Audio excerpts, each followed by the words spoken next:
Perumda Air Minum Tirta Mangutama Kabupaten Badung akan menambah 3 reservoir untuk meningkatkan suplai air baku. Langkah ini untuk mengantisipasi meningkatnya kebutuhan air bersih di Badung Selatan.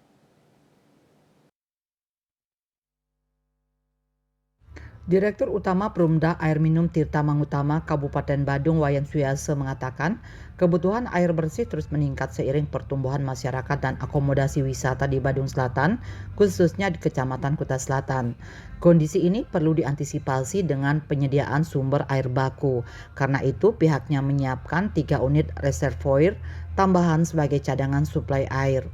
Pihaknya telah meminta bantuan pembangunan reservoir kepada Pemka Badung di 3 lokasi yaitu Labuan Said Pecatu, Kampial, dan Puspem Badung. Saat ini pihaknya baru memiliki 1 reservoir yang dilengkapi dengan 10 unit pompa.